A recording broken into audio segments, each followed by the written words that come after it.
Greetings, everyone. It's Kalei Ross with In Pursuit of Purity and KaleiRoss.com. I love learning about chocolate and all facets of the chocolate making industry because chocolate cultivates connections. So join me on this journey. I'd love to have you come along with me. I hope you enjoy these videos. Greetings, everyone. It's Kalei Ross with In Pursuit of Purity and KaleiRoss.com, and I am here in Reno, Nevada with my family. And as a result, I had to come to Tandem Chocolate. I have been following Phyllis and her journey on Instagram, and you can too. And so I have this opportunity to pick Phyllis's brain a little. So thank you so much for your time, Phyllis. Oh my gosh, it's so great to meet you. It's like we all live in like 2 dimensions instead of have 3 dimensions. I have you here. That here is amazing. Thank you. I follow you as well. We just followed each other independently. There you go. So Phyllis has an amazing story with regards to her chocolate journey. So I would like Phyllis to share that journey with us.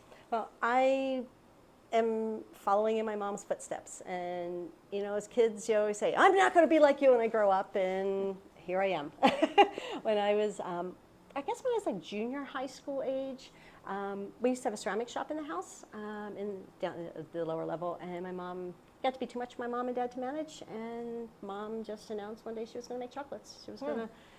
She always loved sweets and desserts, and more in the baking world. But turns out she had a real knack for those chocolate-covered cherries. One of the things she was known for. Wow. The ones you take a bite and it dribbles down your chin. They were superb. So I spent a lot of time. I was the only kid at home at that point with my mom, molding chocolate, making lots of buttercreams and more kind of traditional things from the 70s, and honestly making it up as we go along. There wasn't. You couldn't Google to say, "Oh, is there a recipe for X, Y, and Z?" We'd be like, "Well, what do you think about this?" Not so much. And my mom was the one who, she loved the art of it. So, we would do the Santas at Christmas, and Santa had the white beard and the red suit and the black, everything was just painted, hand painted beautifully. And so I've always played around with it. And as an adult, you start looking back on some of those things. And those are some of the memories that always pop up of times that I've spent with my mom. And after she passed away, I just wanted to connect with her one more time and enrolled in L'école Chocolat. Not because I wanted to do this. I was the public affairs manager for Park City. I had a great job, loved what I did. But I came back from a program in Italy, and it was really clear that this was to be my next chapter. That the creativity in the chocolate, the connection back to family, it just all felt right at that time. Wow. I was just thinking, as you were talking about Italy, that is a country where tradition is very important. Yes. And so as you're talking about this connection with what your mom had exposed you to and this relationship with your mom and chocolate, it all seems to fit. It was perfect. I was in a little chocolate shop in Reno, and they had chocolate covered cherries. And I was like, I took a bite of it, and it was just heaven.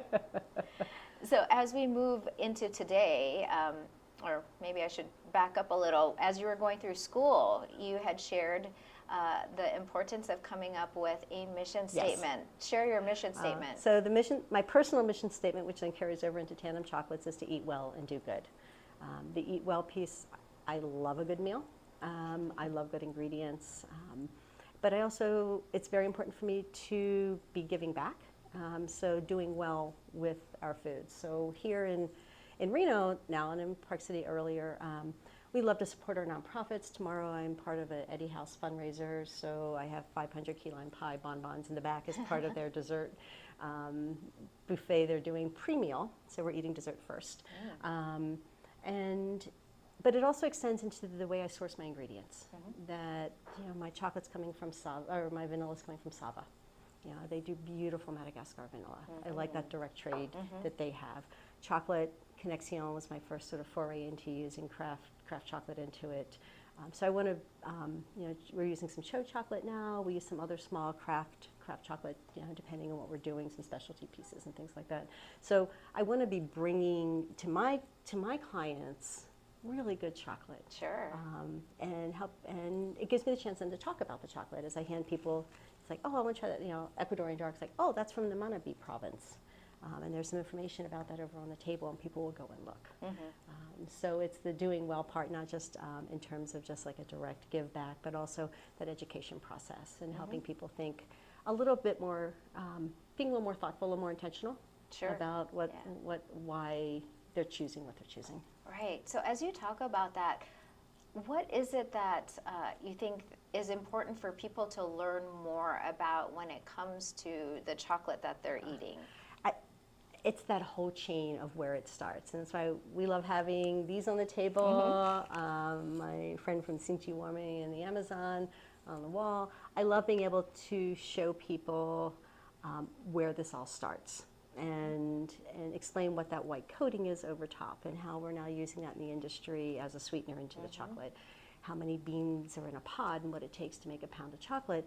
But then I also like to share some of my personal experiences of my opportunity to try pretty unsuccessfully to harvest some cacao, and that explaining that difference between, or explaining that it's manual labor, but it is very skilled, and literally 15 minutes to try to get a pod off the tree. They were just like shaking their head at me, and I think that that's so important to understand that where this starts, and that it's a narrow band of where it grows, and it's an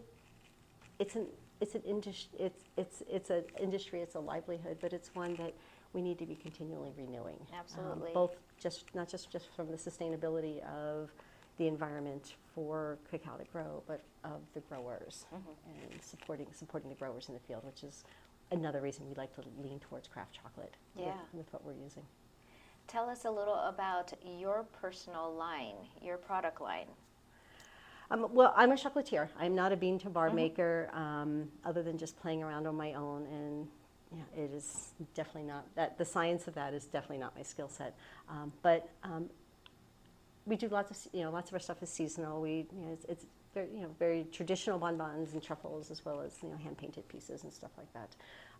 But I thoughtful in terms of the chocolates that we use, what's enrobing our chocolate, but also, what are the chocolates that's going to be, the best pairing for whatever it is that we are making. So we don't have a single line. We don't have just, 4 different chocolates that we use. So it's that intentionality of I'm doing the black raspberry piece, so I'm going to be looking for something that's going to be maybe a little more fruit forward. And I like to be able to offer people those descriptions as well as they're tasting it. And we always have a saying in our shop that the first taste is always on the house, because I want people to experience the chocolate. Because often they're like, rosemary and honey, I don't really know what that's going to taste like, but let's find out. Right, right. Let's experience that together.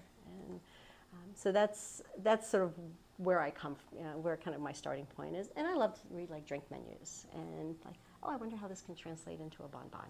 I wonder how we can make something, like the key lime pie pieces that we're doing, make that experience as a key lime pie with folks be like, oh, that's a cookie layer, that's a graham cracker. And I know that that's not earth-shattering for those of us who are in the chocolate industry, in the chocolate world and chocolatiers to have a layer in there. But it's just that one extra little piece that makes our brain wake up too. Right. When we're eating, so they're like, oh, wait a minute, what just happened here? Now let me think about what I'm eating a little bit more.